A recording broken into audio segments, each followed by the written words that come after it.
You know, I always tell you guys that for a healthy smoothie, you should aim for about 3 servings of vegetables for every 1 serving of high sugar food that you use. Well, I got a curious question.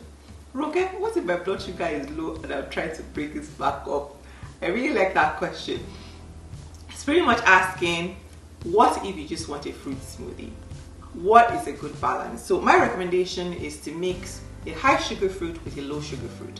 So high sugar fruits are typically tropical fruits, so bananas, pineapples, kind of like, you know, the high sugar fruit that we love and we enjoy, right? You know, the sweet kind. Low sugar fruits are kind of like in the melon family, the berry family. So blackberries, for example, which looks like this. Fam, you know, I always say that blackberries, they really, and strawberries too, they look way better than they taste. I will never take that back. But blackberries are like low sugar fruits, right? So for example, 100 grams of blackberries will have about 4.9 grams of sugar, naturally occurring sugar, whereas a 100 gram of banana would have about 12 grams of sugar. So I would recommend that if you're just doing like a fruit-based smoothie or fruit-based, you should try as much as you can to mix high sugar fruits with low sugar fruit just to create some balance and potentially increase the fiber component of the smoothie as well.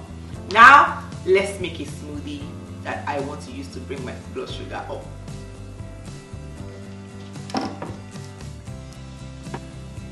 The best gift I've ever received in my life, this blender, blend tech. I know you check the price and you'll be like, oh, that much for a blender. I was like that.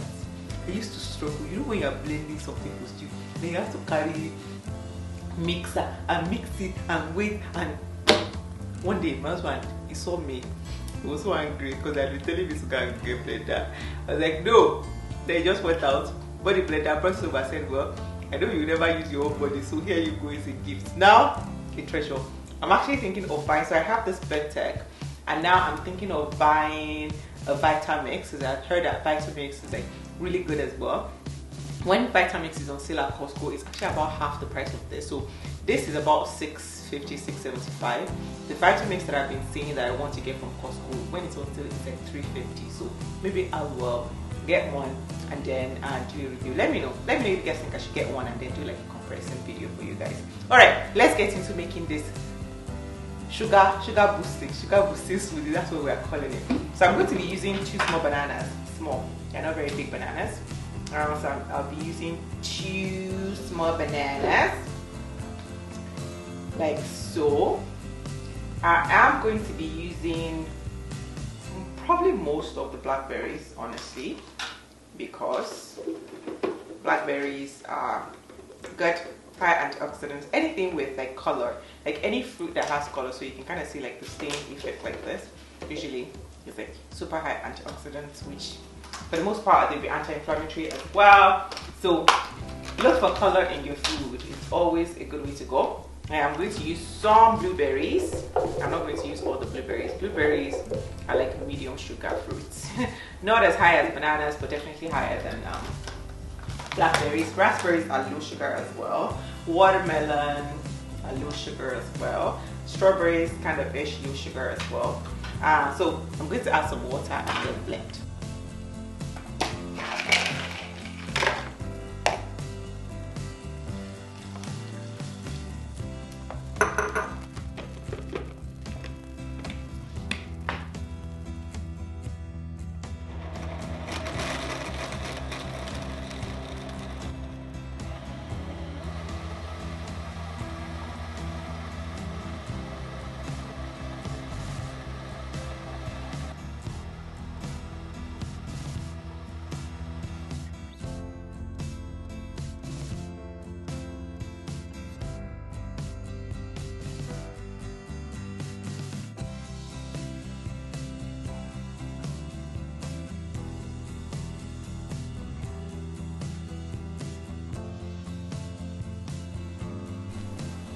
So, all done. It's fruity. There's definitely like chunks in there from like the seeds of the fruit, which is good. It's also not overly sugary, which is the goal. right? We want our blood sugar to like come up gradually, not instantly. So that's a good approach to fruit only smoothies when you really need some.